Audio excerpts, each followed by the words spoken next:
आइए बच्चों, अब हम संज्ञा विषय को थोड़ा आगे बढ़ाते हैं। एक संज्ञा पद का दूसरे संज्ञा पद के रूप में प्रयोग।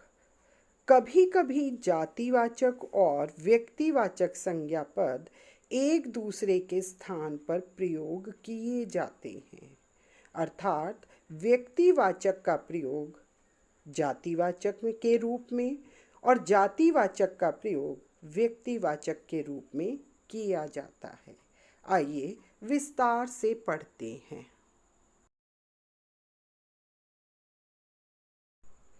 सबसे पहले हम पढ़ते हैं व्यक्तिवाचक संज्ञा का जातिवाचक संज्ञा के रूप में प्रयोग। कुछ व्यक्तियों के जीवन में प्राय अन्य लोगों के जीवन से भिन्न कुछ ऐसी विशेषता, गुण अथवा अवगुण होता है जिसके कारण उनका नाम उस गुण या अवगुण का प्रतिनिधित्व करने लगता है।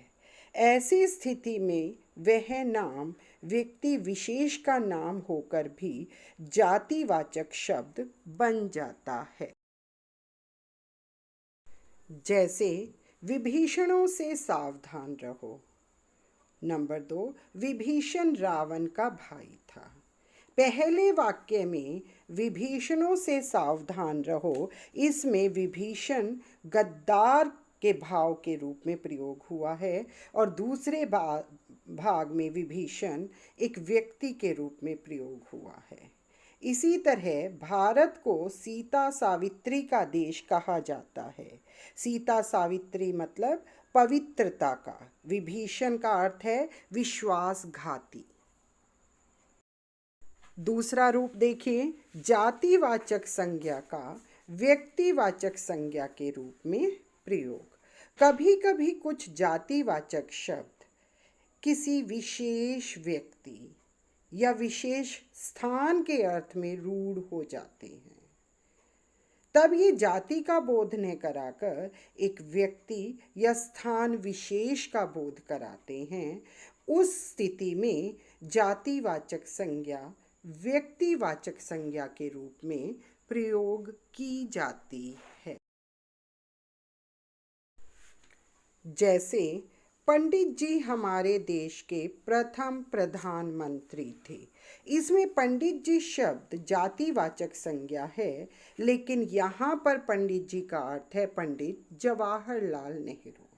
इसी प्रकार दूसरा उदाहरण देखिए, नेताजी ने कहा तुम मुझे खून दो, मैं तुम्हें आज़ादी दूंगा। इस वाक्य में नेताजी कोई साधारण नेता नहीं है, बल्कि नेताजी का अर्थ यहाँ पर सुभाष चंद्र बोस जी से है।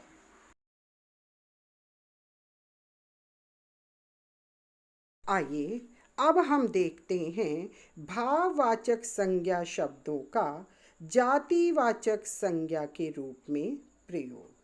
प्राय भाववाचक संज्ञा शब्दों का प्रयोग एक वचन में ही किया जाता है, परंतु जब भाववाचक संज्ञा बहुवचन में प्रयुक्त होती हैं तो वे जातिवाचक संज्ञा कहलाती हैं।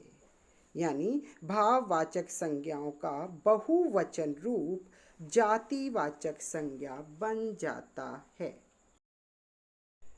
जैसे हम सभी में बुराइयां पाई जाती हैं।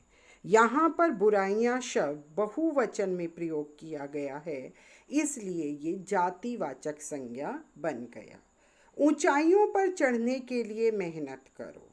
ऊंचाई भाववाचक संज्ञा है, लेकिन ऊंचाइयों बहुवचन में प्रयोग होते ही ये भाववाचक संज्ञा जातिवाचक बन गई।